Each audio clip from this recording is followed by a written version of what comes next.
Vidar Hodnekvam. Welcome to the podcast, bro. Thank you so much. It's good to see you, man. Yeah. Dude, I love that you have a puppy with you. Yeah. I just got, or we as a family just got a new puppy a week ago. And when I talked to you, we talked about, okay, we need to like book this at the New Year's. And then I didn't think, well, I need to bring that, because I can't leave that puppy home alone for 3 hours or whatever it would take. So yeah, I've become one of those people who just bring their puppy everywhere. Dude, I don't think you can leave the puppy at home at all for like even an hour or something. Like it has to be with you for 24/7. Where's the puppy sleeping? Next to our bed. Yeah, nice. Yeah, that's good. Our other dog, because we have one more, she defends that bed, so she will not be allowed to get up there. Yeah. No, okay. That's the only time she gets strict with the new dog. Yeah. How old's the other dog? 11 years. Oh yeah, I see. So she's an older tispa. Wiser. Yeah, older, like the Yoda of dogs. Yes. Is it the same breed? Yeah, they're both the buhund, which I still don't know what it is in English. A bulldog. A bulldog. And she's also a mixed border collie. So yeah, she's a busy, smart dog. Yeah, she can open doors from like when they're reversed. Like she'll stand on the wall and open it. Yeah, she can download porn for free. Yeah. She understands English. Like we can't say tur, we have to say trip. But now she understands trip. Okay, she's she's on Duolingo. Yeah. She's learning real quick. So now it's wir gehen. We have to go. Yeah. German on her. Yeah. Dude, that's cool. Yeah, congratulations on getting a dog, bro. I got my puppy in Easter last year, English Bulldog, and it's just such a, I don't know, it's such a beautiful phase. Yeah. You know, the puppy phase, and you just kind of get to watch this dog grow and form that connection. It's almost like, you know, in Avatar, you know, like the movie Avatar, when they connect their hair to the hair of, like, you form the bond. It's sort of like it's exactly like that, because it's just the blank sort of space, and then you get to fill it with all. It's like you have to teach it now, or else it will never learn. So it's sort of a pressure and a nice period. Yeah, it's like what Andrew Tate does to 18-year-old chicks. Yes, apparently so. I did not know who that guy was. I don't have TikTok. No, congratulations. Yeah. That's me though.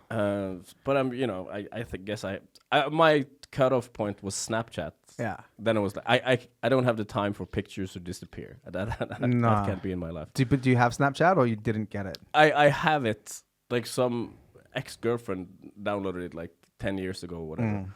And so my nickname on there is horrible. It's like the worst. It's Vidarlicious. I love it. Tasty. Yeah. It sounds like I'm selling stuff on there.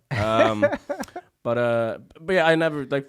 So people have added me, but I don't use it. But then when this Andrew Tate came up and the small dick energy, whatever, and I read it, and it's funny to read those the commentary underneath the Facebook cases or whatever, because you didn't see the angry young men coming out. Like they're so uniform, you know. It's like the same thing with the vaccine deniers or the Trump.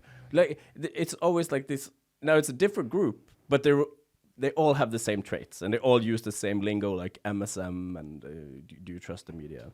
And I did some research about Andrew Tate, because they were saying he's not like that at all. He's not a woman, you know. He's not saying that women should be beneath men. And then I saw some stuff, and it seems that he is. That's exactly what he's saying. That's exactly what he's saying. Yeah. A lot of the shit gets real weird when he starts, because I think that he has some good points, you know, like about whatever it is, like business, and, you know, you got to kind of form your own way in the world and don't rely on people who don't have walked the path you want to, all that, whatever, some good shit. But then he'll just drop in like women should be the property of men, and if you're what is it, like if you're a girl's on OnlyFans, you should get like 60 or 80% of all the money, and like just a bunch of weird shit, man. He did an interview with Piers Morgan as well, and Piers said the Taliban have, you know, when they took over, when America left, they said that they were going to allow females to have an education, and then they just went back on that straight away. No chicks. Do you think that's right? He couldn't say, no, I think that's wrong. You know what I mean? Like you have the perfect chance just to say it, and then you go, nah, fuck that. It's not like you have a party line you need to follow. Nah. You know, this is all you. You are the brand. I just don't like people who don't say what's right. You know what I mean? Like, women should get educated. Like, what do you have? But that's not good for the channel or the controversy. Exactly. Creates cash, I guess, is the big. That's it. That's it. Controversy, and I think in a way he plays a character. Don't you think he's playing that like bad guy from every movie? And well, one thing when I read the comments on that thing was I thought that one young man wrote, and I always check, like I go into the profile and see like, this is a young, like, he has some flexing photos, you know, like really high up there on profile pictures. And he wrote that, what did you think was going to happen with all this political correctness? And that is an interesting point because that's why he has been created. Yeah. Because everything is so lovey-dovey that someone who comes out, you know, you see like the turn that Dave Chappelle has taken. It's become much more controversial than he was in the 90s or in the 2000s, like early 2000s. Yeah. And Ricky Gervais as well. You know, they sort of taken this hard turn. And I think that is, if you're a young, angry man and you don't find yourself anyone talking your cause, you know, you'll follow a guy like that. Yeah, definitely. Because they're sort of never the solution to any problem. Young, white, angry men. They're always the problem. Yeah, it seems like there's a lot of them, and they just look for some kind of guy to follow for some reason. It's, you don't hear about young, angry women. Or maybe you do. I don't know. But mostly it's like dudes. Well, I don't think they comment that much. You know, it's always like it's just saturated with the same sort of apologists. And most, I think, wasn't it like a thing where, like if I don't know the numbers, but say there were 10 million comments on all the news stories over a year, right? I think 95% of those are written by 12 people. What? Or something like that. It's a crazy sort of like they're like the troll, the active, like that's what I do. I comment on stuff. Like they sort of control the narrative in these comment fields, I guess, you know? Okay, so it's a lot of comments are just written by the same type of person. Yeah. Or just the same person. Really? So that opinion will go over and over, you know. And this was in Norway. that was in Norway. Yeah. Oh yeah, okay. Yeah. But I'm guessing that is the trend. But what did you say it was? How many comments were written by 12 people? Well, I don't know the numbers exactly, but it was like a staggering, like 10 million, and it's written by, like the majority of people are not writing these. These are a very small group that are just, maybe they have bots who, you know, and different accounts or whatever, but yeah. So and this was a Norwegian study. Yeah. And there was you said 12 people it was wrote like 10 million comments. Yeah. How is that even possible? I don't know. Like, you'd have to have bots. Yeah. Or the numbers got to be bigger. Like Twitter, you know, when they did the Elon Musk vote. Yeah. Should I stay or should I go? Bots could vote on that. Yeah. You know. Yeah, they undoubtedly did as well. Yeah. Holy shit. Yeah, that's crazy, man. So the amount of comments that you're going to read underneath something in Norway is a lot of the times just written by the same people, handful of people. And that's their thing. They just comment. Or top commentator. You have a tag on you when you write a lot of. Yeah. Are you a top commentator on anything? No, I'm a top reader. Yeah. Okay. Do you comment on a lot of shit? No. But I look at my comedian friends who do. Yeah. And I know one of my favorites is Mohammed Basafat. Yeah, he's active. He always pops up somewhere. Yeah. And it's funny when I've been performing with him and I know he's been tipsy and then suddenly I see like something in that time frame and it's a little bit more raunchy than he would be. Yeah. But yeah, I guess he's trying to be a voice against, you know, he is reasonable and often funny in what he writes, but yeah. I sometimes can't resist writing things. Yeah. Do you know what I mean? Like sometimes often what I'll do is I'll write something and then just delete it. Yeah, Because you just need to get I it out. just gotta get it out. Yeah. Because some of the things that you read are so fucking dumb. Or there's a perfect joke there, and you go, "Oh, I could say this, and it would be hilarious, and it would go against whatever this narrative is, or something like that." Yeah. And then sometimes I write it, and then I publish it, but most of the times I'll just write it and just leave it to myself. But I know sometimes if I write something, and it gets like a lot of positive response, haha, likes and things like that, I go, "Oh, yeah, okay, I could use this as a bit." You know what I mean? Like, here's the premise. And here's the punchline. Yeah. So it is sometimes like a good exercise in finding out, like, you know, whether this shit's gonna work. And if you see the response, but sometimes, But you can get to, it can be a huge waste of time, like a total waste of time. Yeah. Just sitting there think, and I mean, you don't have time to waste, man. You got 2 dogs, 2 kids, an active career, living in fucking Bottom, got to travel into Oslo. Yeah. Yeah. Man, one of the things I wanted to talk to you about was you guys did like an insane amount of shows for Christmas. Yeah. And like every time I looked at, you know, like your post or Marius's, it was like new shows. And how many shows did you do? I think we ended up with 63 shows in, I guess, 7 weeks. Yeah. That's so many. Yeah. So weren't you doing like 2 or 3 a night sometimes? The first week was sort of, we started like in the beginning of, I don't know if it was the 5th of November or something. And we had just 1 show a day that week. And then everything doubled after the first week. And then in the 3rd week, it was all doubles or triples. So you did triple Fridays, triple Saturdays. So you do 10 shows a week. God. Yeah. Triple shows on Fridays and Saturdays. 4, 6, and 8. Yeah. That's insane. Yeah. It's like being an entertainer on a boat. Yeah. You know what I mean? Yeah, of course. Yeah. So it's an odd experience because you if something doesn't go right, or if something is a little bit askew, and then you just go up and you go down, and an hour later there's a new audience. Yeah. So it's sort of that weird deja vu that's not a deja, and everything looks the same. Everyone is in a suit, you know. Yeah. The audience is so similar. Yeah. Every single time. There's a lot of companies and stuff like that. So you need to really like stress just to be in the moment. Yeah. Because it'll get, so loopy, the whole thing. It just runs.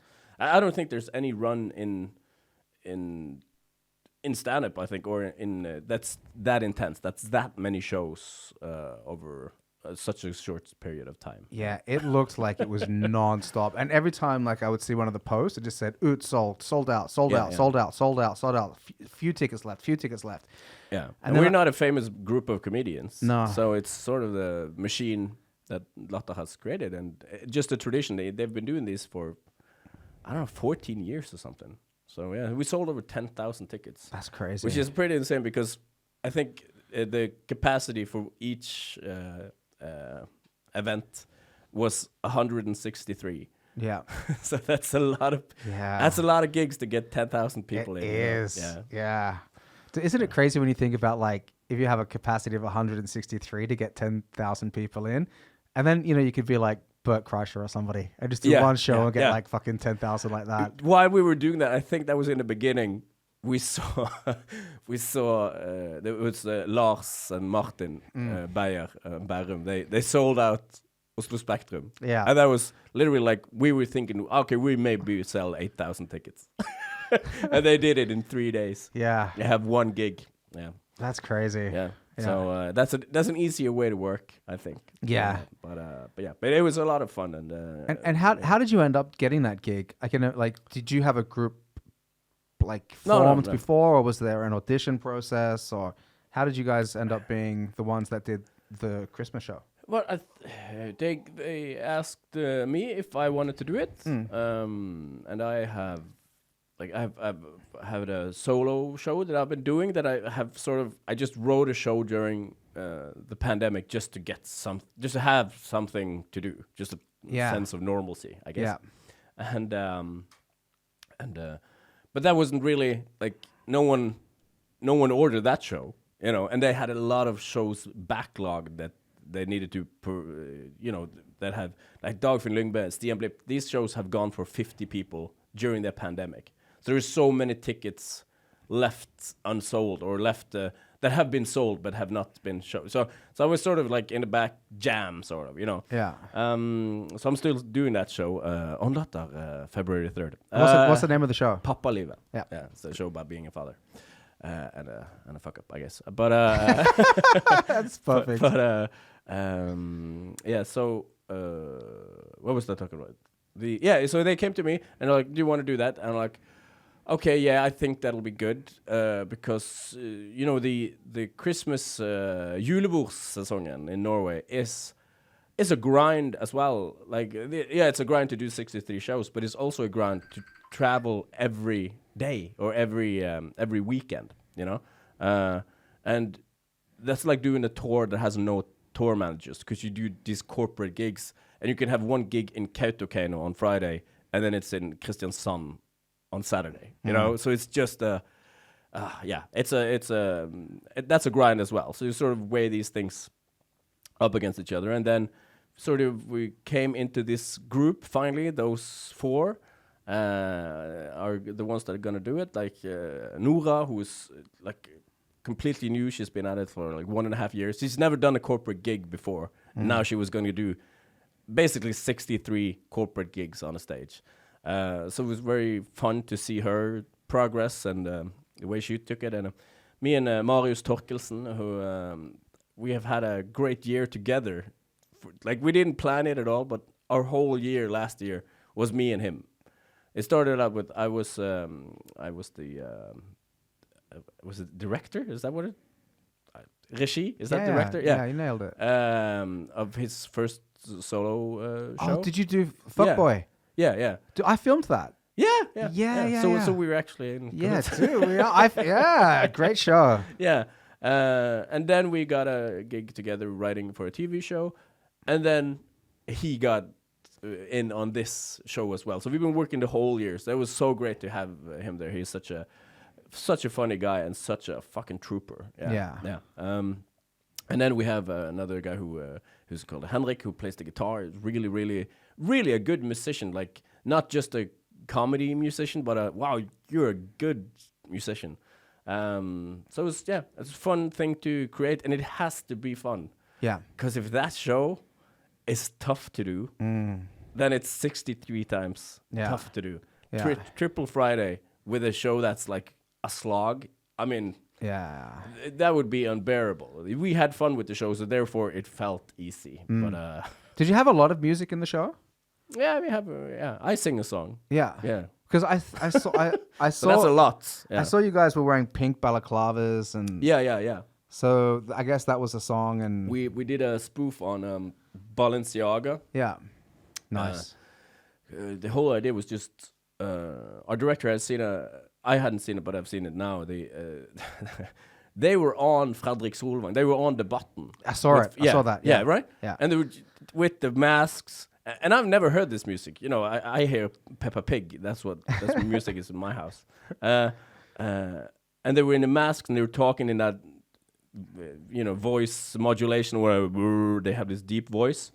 And it's a serious interview. And Fredrik Solvang is there saying, "Well, you're calling women hoes. What do you mean about that?" And they're like, "Oh, well, we also call boys hoes." Like, this is so stupid, When we figured, okay, we do that, we recreate that, and then we also make a group that has also stolen its name from a famous clothing apparel. Yeah. So our group was called Jack and Jones. Oh, nice. Jones with a Z. Yeah. Okay. Gangster. Hip hop. Yeah. So we made that. So that song is on Spotify. It's called Jesus Barna. Okay. Nice. Yeah. It's getting some. We actually had one very cute story. Someone had brought their child to that show, which is not, recommendable, I guess. He was like 11. Yeah. And he loved that song. He loves that song so much. Yeah. And I think his mom was going to buy something off of Finn. And that was Marius's wife who sold it.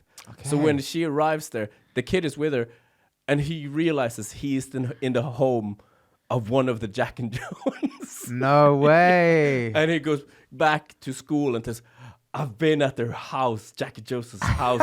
And like, this doesn't even exist, sort of. Yeah, you know? but in his head, he's like, I was there. It's not a real band even. Yeah. So, Holy shit. That's a cool story. Yeah, we had some fun with that one. Yeah. So it was funny to see the faces of some people when, because that music is so, I don't know, I guess vile would be I mean, it's so, it's so dirty, that music, you know, it's... it doesn't leave anything to the imagination. No. It's so like, and one of the choruses is like, sug och svalg, det är helg. Yeah. Now, how do you parody that? Yeah. That's the most stupid. That's almost nothing. Yeah. That's literally nothing happened in this writing process. Yeah. So we had to go.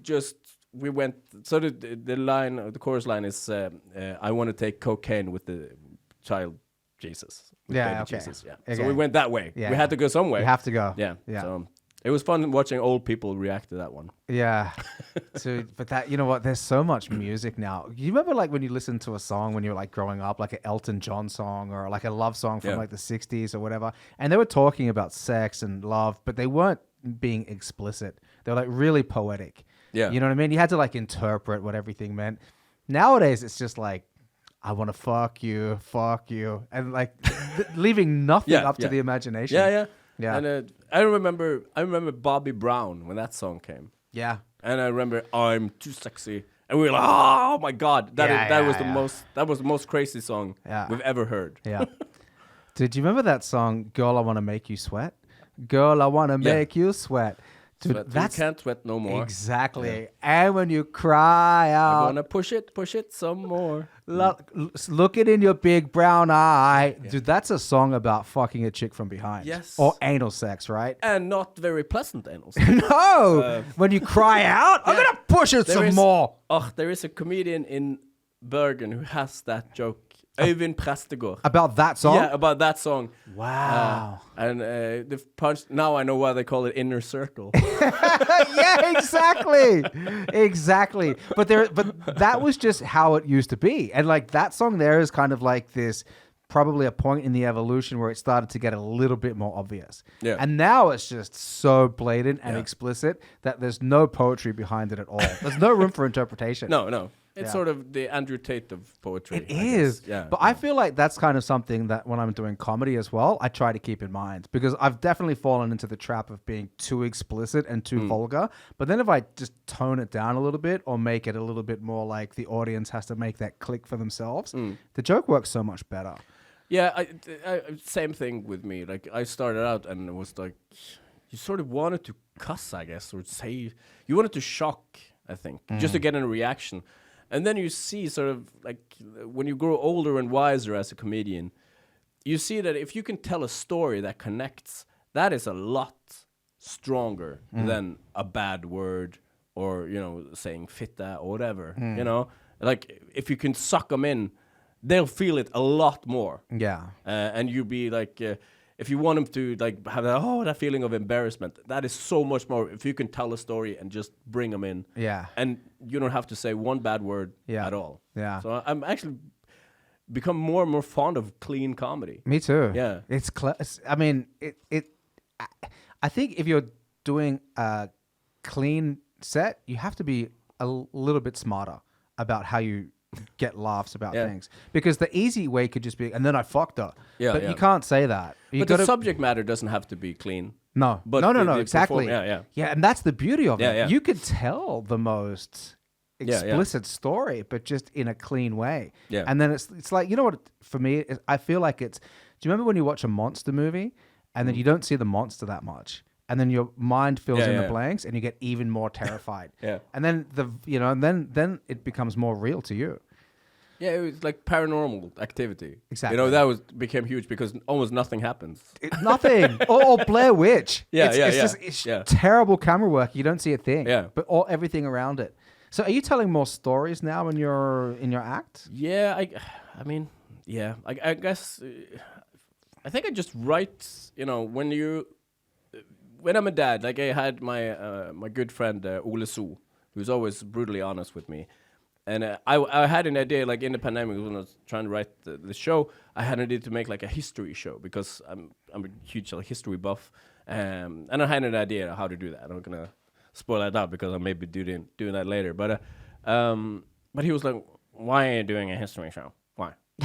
Why are you doing that?" And I was like, "Well, you're a father. That's all you are right now." And then he's right. Yeah. I have all these stories about being a father. Yeah. So why would you go against the grain and try to make something else? Like, you have this stuff now. You need to get it out now. It's like when you're single, you do a single show, you know, or do something in that situation. So, yeah, that's what happened. I don't know. I lost my train of thought. My puppy woke me up at 4 a.m.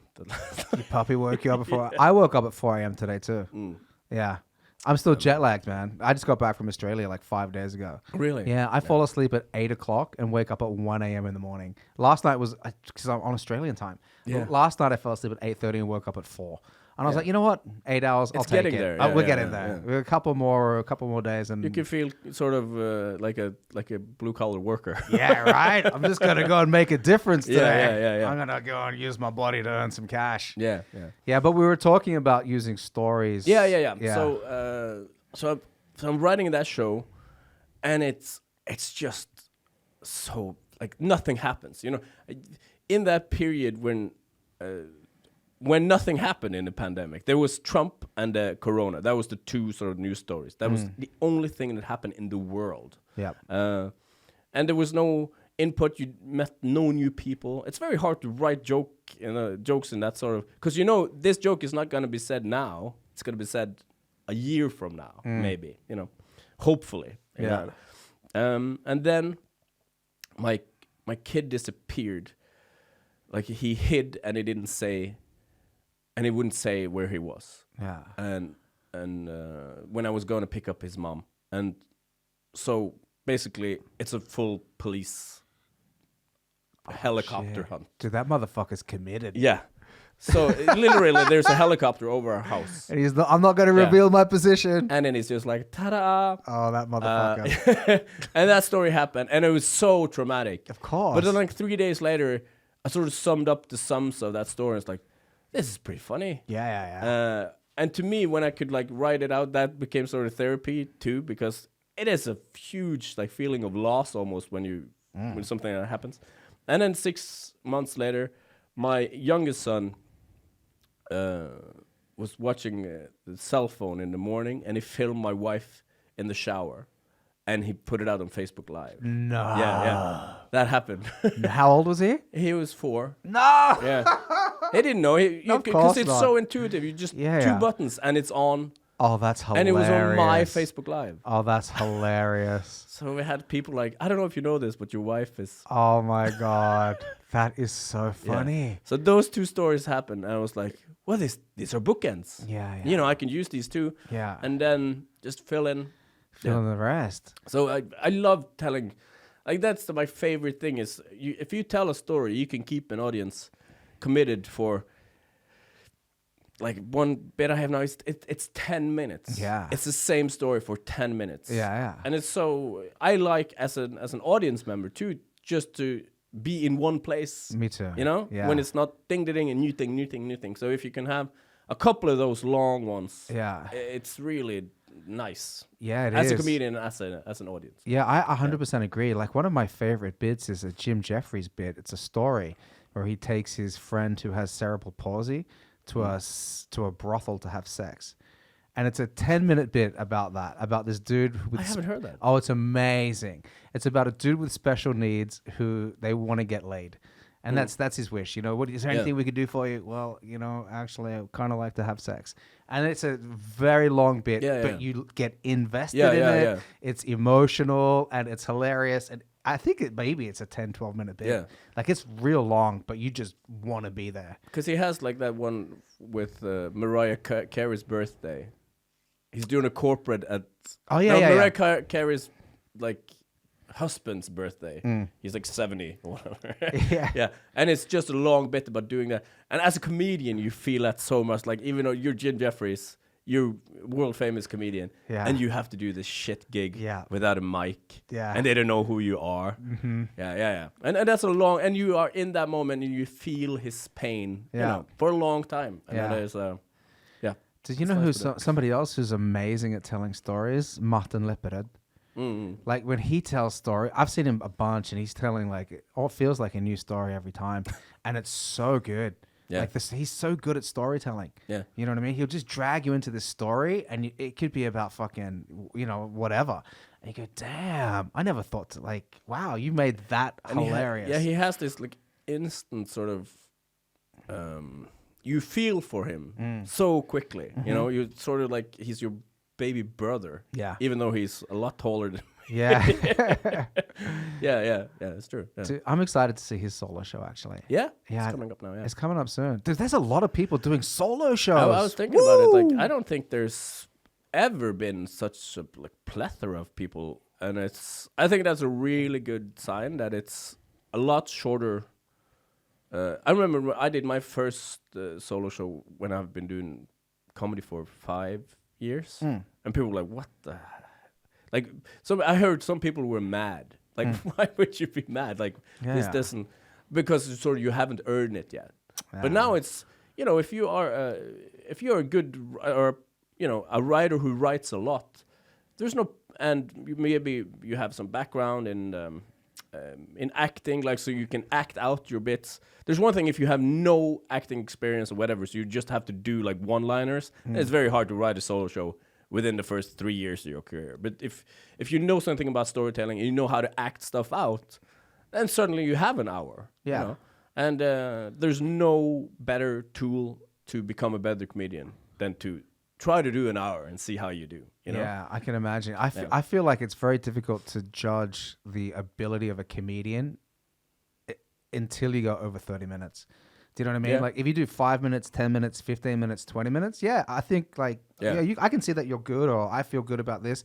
You're a good club comedian. Exactly. But when they drag you into like the 45th minute and you're still there, or like by the time they hit like 50 minutes and like they're going to close it out with like a killer story or something, that's when you get to really see. That is the 40-minute mark. That's what I talked to Marius about that a lot. And for myself, you know, it's funny when you're directing and you're also doing the stuff yourself, you forget to tell yourself.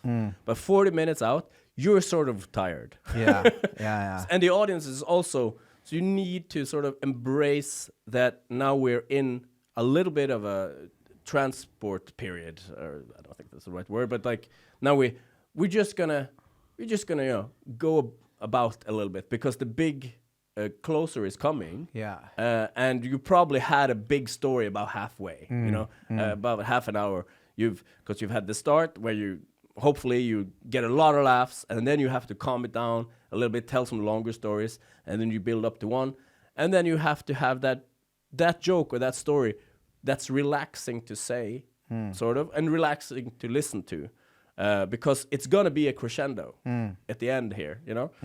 And that's when you really need to just find yourself in the moment on stage and just be, okay, I'm committed to entertain, even now when it's probably the least funny part of the show, when they're least, like, okay, we've been up, we've been down, now we're sort of, okay, I need to get a beer. You know, that's when the work sort of starts, you know. Because everybody can close, everybody can start, but to keep them, that's the difficult part. I guess it's got to be similar to, you know, when you're listening to a DJ play a set, like let's say like you're in a club or something and there's a DJ playing, he can't just play fucking bangers nonstop. People are going to get exhausted. You got to play like, whoa, this is a cool song, and then okay, now we'll just mellow and mellow and mellow. But as the performer, you are the symphony. Like you really are. You're the DJ. But you also have a limited amount of like energetic output. And if you're just going at 100, you can't. Then the close, the where finale, do you go from here? Yeah, exactly. But I've seen, you know, and you know, I don't like to invoke his name because I'm sort of boycotting him because he crushed my heart. But I saw Louis C.K. do hilarious the tour. And he did that here. And that show was about, I don't know if it was 1 hour 45 minutes. And I remember just laughing myself hoarse. I remember because I sort of had a 40-minute theory then too, and this is 10, 11 years ago. And just say, okay, then someone who's just world class. Yeah. Sort of when all these like rules and the stuff that we think about is like it's not him. Like you go see Bill Burr, and it's just this flawless flow of jokes that's insane. Like those rules don't apply to that level of skill. Yeah, I guess that's like black belt skill. Yeah. A magician just. And also, it's them. It's sort of when your voice is that established.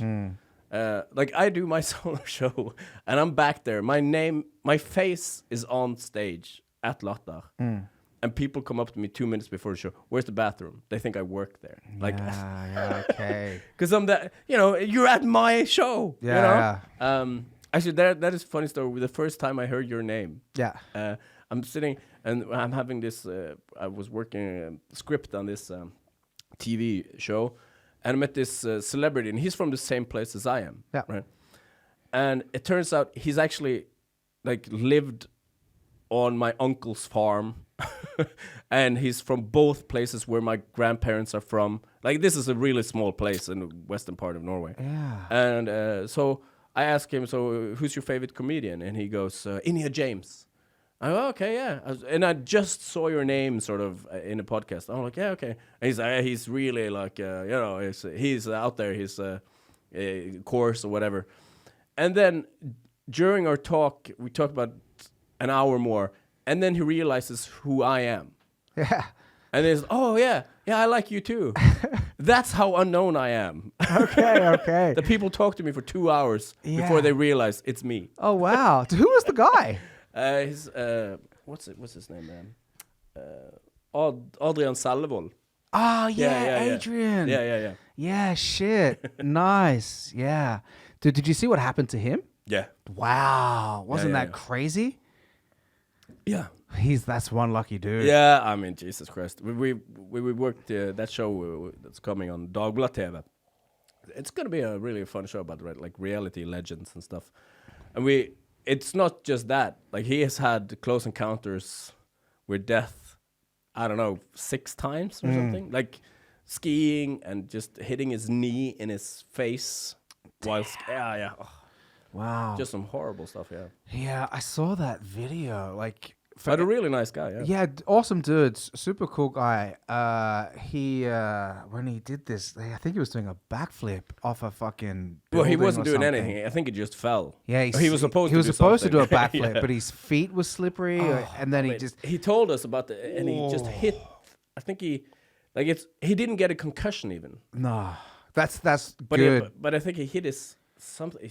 I think he landed on his neck or the side of his neck or something because he ended up on the edge of a pier, and then he fell into the water, which was probably a couple of meters beneath that. Yeah. And the height that he did that slip from was probably 2 or 3 meters from the pier. Like it was high. Yeah. So he flipped back and then cracked his shoulder and his neck and then fell into the water. Yeah. And if he had hit his head and fell into the water, he probably would have been dead. Because if you're unconscious on the water, it's very difficult for people to dive in and save you. It was late at night, so probably a lot of drunk people around. Exactly. Dude, I saw that video, man, and I just... I saw him in Bergen. He came to a show, and he was still wearing the neck brace and everything like that. But he did not want to fucking chill out, man. I was like, what are you going to do next? He goes, I got a show in Buda.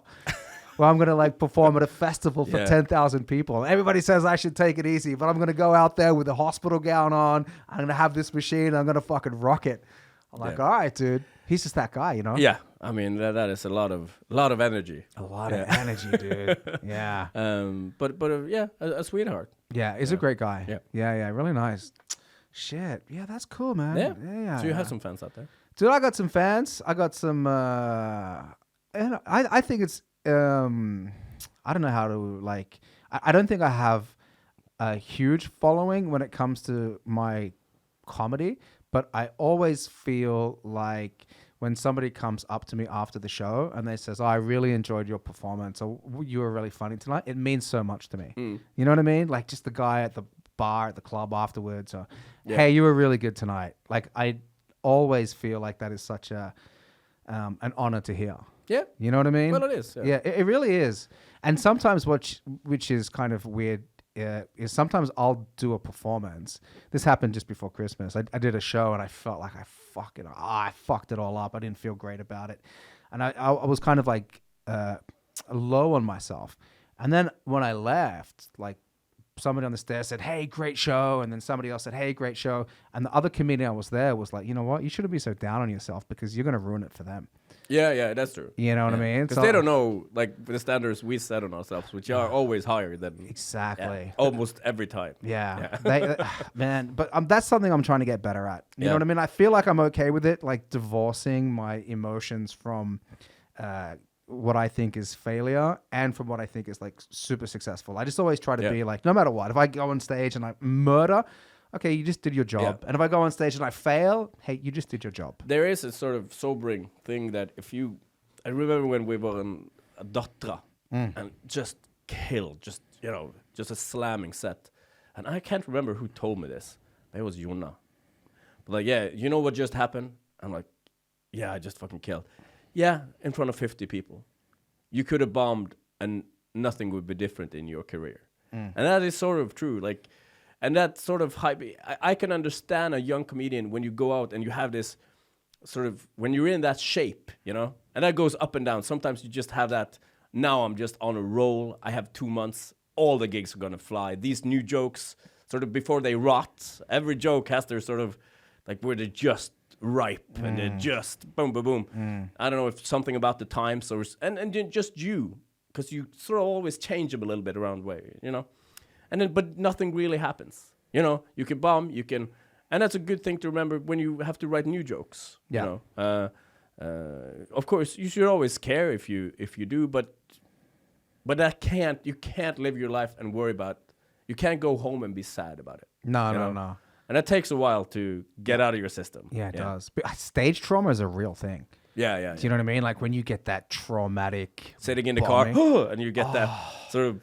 Yeah. I'm like sometimes like a week or two later, a month later, I'm lying in bed next to my girlfriend and I relive it and I just go, fuck. Why did I say that? Yeah, why did I say that? And she's like, what's the matter? I go, I said I did a month ago. I think like about when you're hosting, you know, when you're being a compare and then some sort of comeback you should have said, you know, that sort of thing.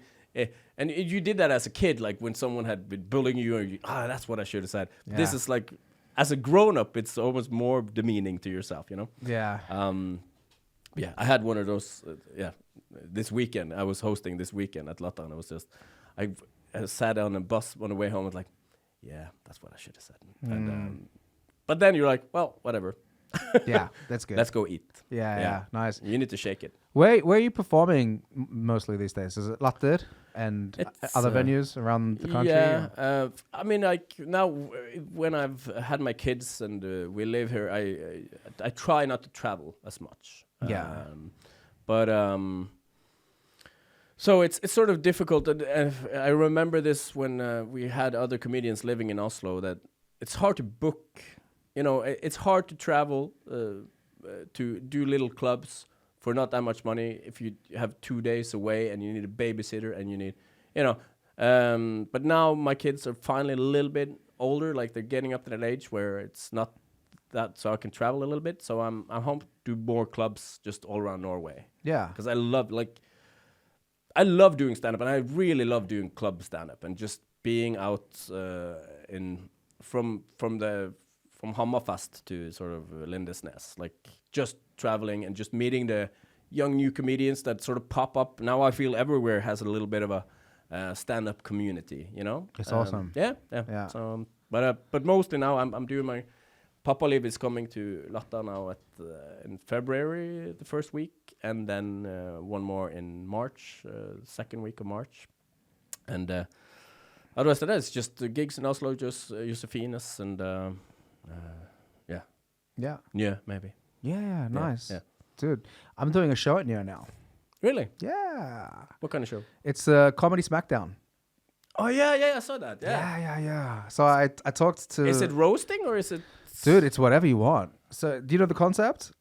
I don't know if it's not against each. You're just one guy on stage, right? And then they vote. Yeah, so it's one guy on stage. So let's just say it's you and Marius or something. You do your 5 minutes. He does his 5 minutes. If you want to roast Marius, you can. And if Marius wants to roast you, he can. Yeah. Then the audience just votes, and then you go through to the semifinals. And then if you win, then you go through to the finals. And then that's it.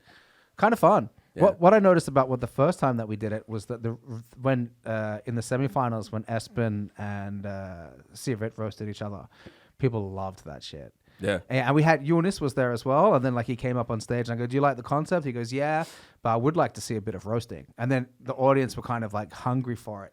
And then and then like Espen and Sivert, they roasted each other a little bit. Yeah. But it's mostly just material. Okay. Yeah, but you can do whatever you want. Yeah. So I'm pretty excited about doing that. So that's going to be dope. Yeah. Having a show at Njør, and then, I don't know, man. It would be nice to just get one good show going every month there. It's such a good venue. Yeah, it's really nice. Yeah, it's so nice though. And I love that. Like I've been there a couple of times, and it's starting to become a little bit like that in at Latta again now. Because when I was starting out, at Latta after the gigs, like all the people that had done like corporates. Came down and we had a beer at Latta, right? And now everyone has had kids. Yeah, that's sort of in that sort of age. But now I notice they're sort of coming back and starting to do that a little bit again at Latta. And also, there's a lot of comedians hanging out at Njør, and I love that. Like that's the one thing I miss. Always is you want to hang out with comics. I mean, it's the best thing. Yeah, it's the best in the world. You can just sit there and be entertained. Yeah. So yeah, I like that we have that sort of environment here. Yeah, I like it too. Yeah. I live very close to Njør, and even if I'm not performing, I'll just go down there. Do you know what I mean? Like, there's nothing happening. What am I doing? I'm gonna just go down. Or if I'm performing somewhere else, I'll just go to Njør and then just hang out.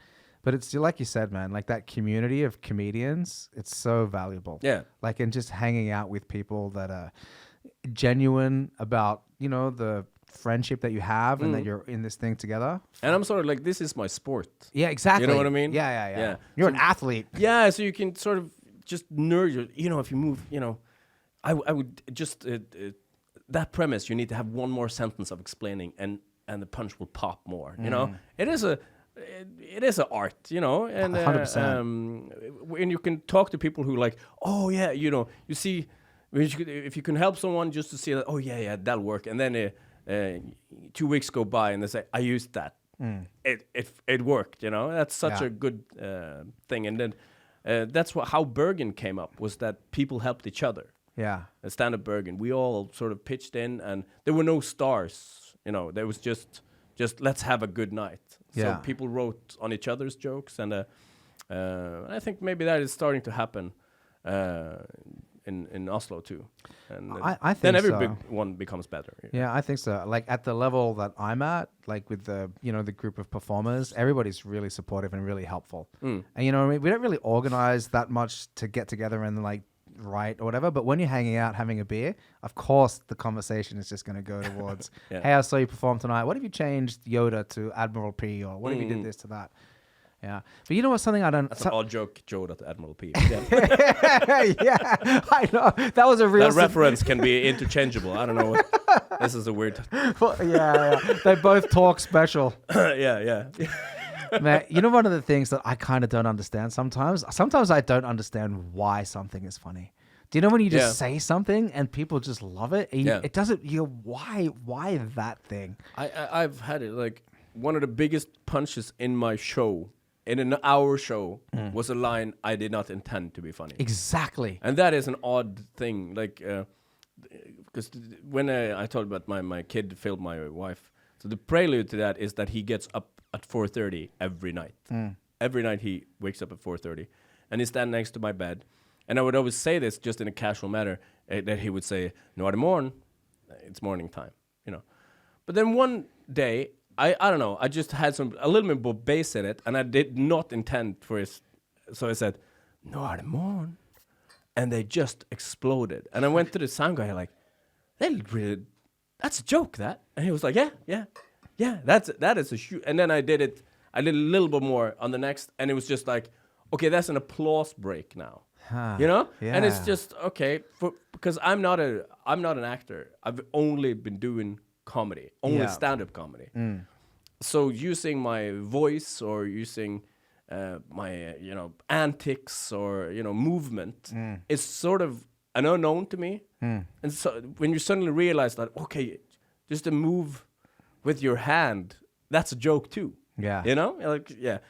Like if you saw Kalle Hellevang på Det er ikke lov å le på hytta, you see someone, he's funny with his whole body, even his mouth too, but every part of his body is funny. And I've been doing this for 15 years, and slowly I'm starting to learn that as well. But that's a treat when that happens. It is, and isn't it's just a free joke. I know. Hey. You just get it. And you go, oh my, that's not even if you like that, just wait until you hear this. Yeah. No, but it is weird, man. Like, because, I'll say a few things every now and again, and then like the exact same experience that you just described. Yeah. And you just go, huh, I wonder why. Well, they decide. Yeah, they decide. Yeah. Shit, you've been doing comedy for 15 years. That's a long time, man. Yeah. Did you get into comedy because you were fucking always the funny dude in school, or? Well, I guess there's a lot of bad life decisions. Always is. Up until that point, it started out when I was 25, and I managed to fuck up quite a few things. Yeah, like other jobs and and just weird. Like I've been a manager for a professional Counter-Strike team. Oh shit! Yeah, bam. So I've been in Korea twice on tournaments. I mean, it's an odd life. Wow. But because you have an odd life, and I've never told that story on stage, by the way.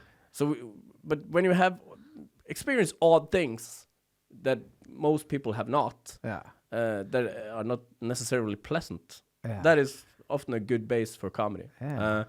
But I started out because my life was in a shitter, I guess. Yeah. Wow. I wanted to go back to studies, and I was not at all.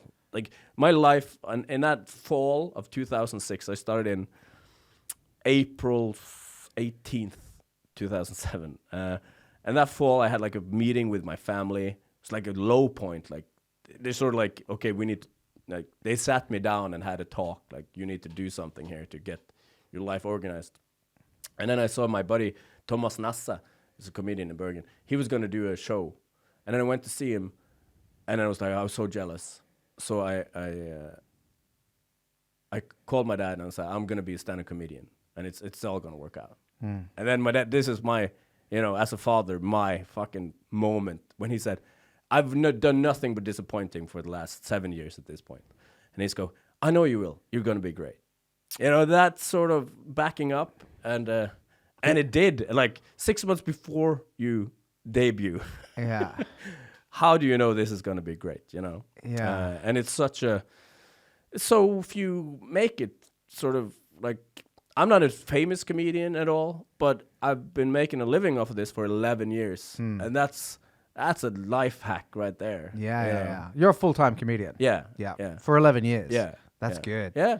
And that's making it. Yeah. It didn't take you long to do that then. If you've been doing comedy for 15 years, and then you were 4 years in, and then you switch over to full time. I moved to Oslo. Yeah, I mean, because you look at like a university degree, 3 years, 4 years, and then you get the job.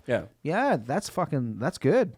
Yeah. So Wow. So you got into comedy because you were at a point in your life where you were like, okay, things are kind of fucked. I got to figure it out. Yeah. But you know what? I think you were lucky that you went for the thing that you wanted to do. Yeah. Because there are so many people that find themselves in this low point, and then they switch over to something that they think is the acceptable thing to do. But you still took a chance on something which had a very high chance of failure.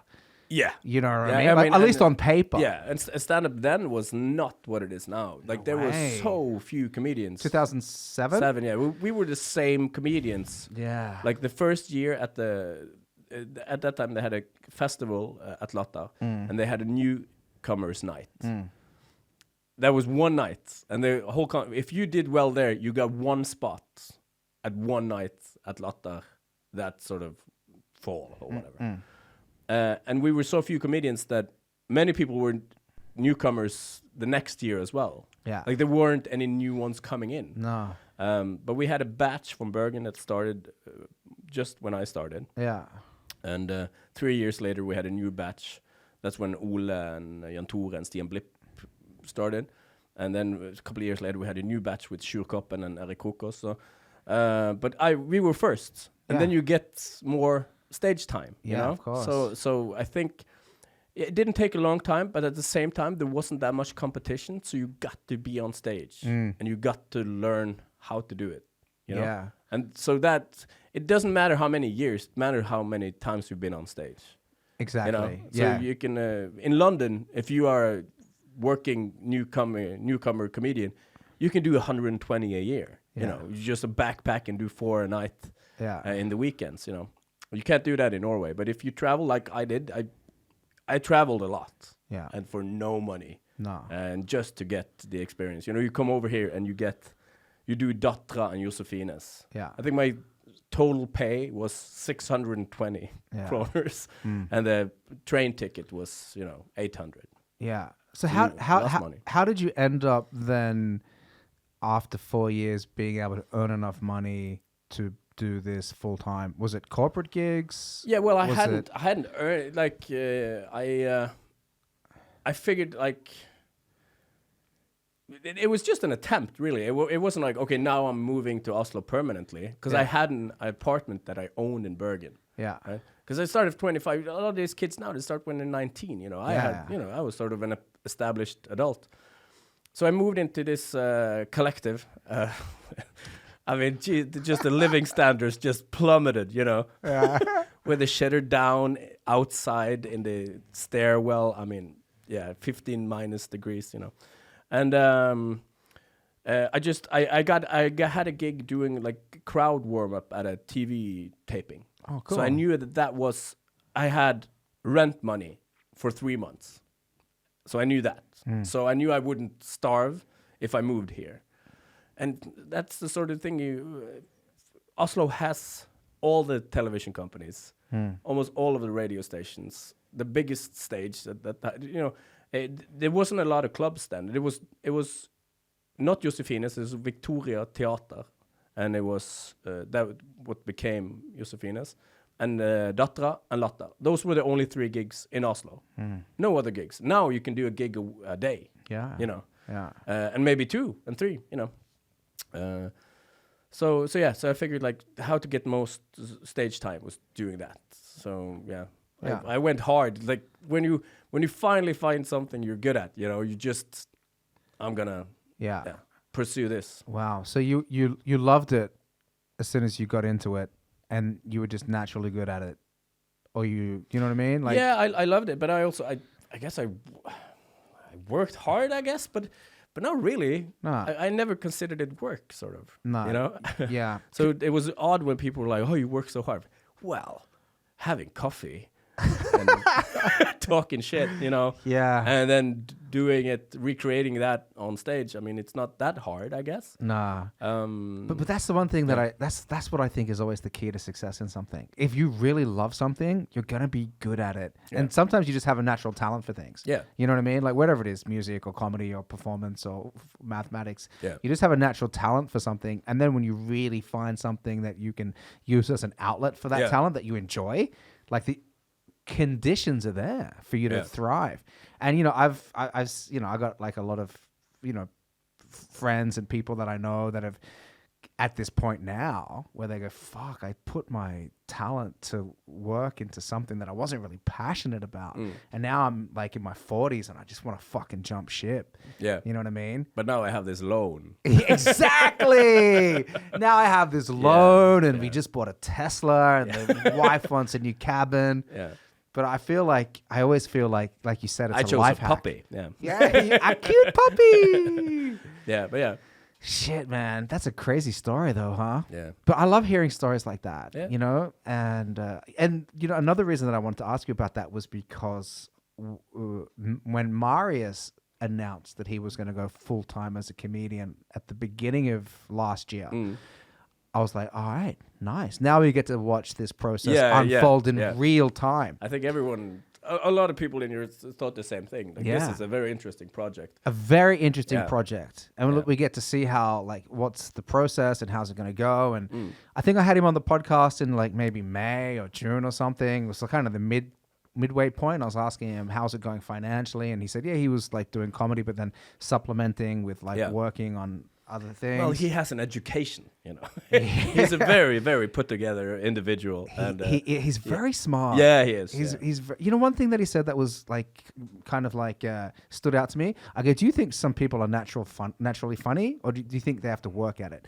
And he said that he doesn't feel like he's like has these funny bones, and then he has to kind of like, you know, construct jokes and humor, like just, you know, like a formula or like a kind of like an intellectual approach.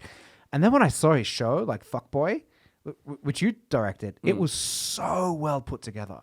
Like the beginning and then the end, and like, man, my girlfriend was in the audience, and then after the show, I came out and she was crying. She was crying. And I go, are you okay? And she goes, yeah, I'm just really, it was a really emotional show because he said he wanted to rap and he got to rap. Marius got to rap. He's a rapper. Yeah. And I go, oh shit. It pulled on her heartstrings, like the whole journey of the show. Like it was so well designed. Yeah. Well, I mean, like, I directed it, yes, but he, you know, he's such a treat to work with. Yeah. And it was not, you know, I think it was just a collaborative, just, he had the whole setup, and then it was a couple of, you know, he's a very, very clever man. Yeah. And also we've been talking about like maybe he's not that sort of natural, like alpha male, sort of just the funniest guy at the pre-party sort of dude. But he works twice as hard, so he's gonna get there before those guys. And I think also his natural funny bones have become a lot better. Yeah. Like, you know, when you do, like, now you do 63 shows, that's a lot of, I think that's 3 days on stage. You know, you're gonna say something new just to entertain yourself. You're gonna become a lot more loose. Yeah. You know, a lot more yourself. So yeah. It's a treat to work with. Yeah. Dude, that's a lot of XP. And if anybody's listening, I know Marius, I think he's finished doing the show, the Fuckboy show. Maybe he's going to do a couple more, but we filmed it, and Marius has the video file. So I think he's going to release like some clips, and then hopefully he's going to put it on YouTube. But definitely check it out because it's fucking hilarious. Yeah, he's a funny guy. Yeah. Nice. Shit, dude. Is there anything else you want to say before we wrap this up? I got to turn these cameras off before the batteries.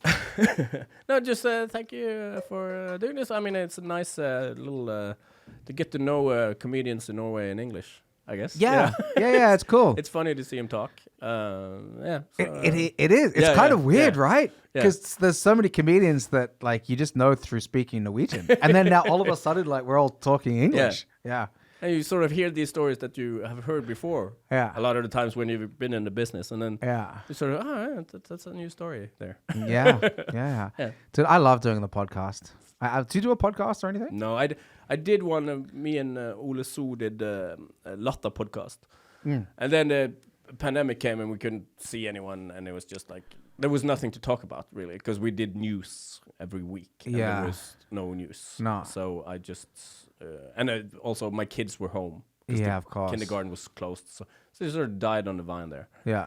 But you know, it would be great to start something again now that life is becoming a little more chill. Yeah, exactly. And for anybody listening, when's Pappalivet? When's that? It's at Latta. It's the 3rd of February, I think, and then it's 6th of March. So it's just a couple of tickets left. So if you want to come see that, I highly recommend it. Nice. All right, brother. Thank you so much for being a guest on the podcast. Thank you. I really enjoyed this. All right, ladies and gentlemen, goodbye. Mwah.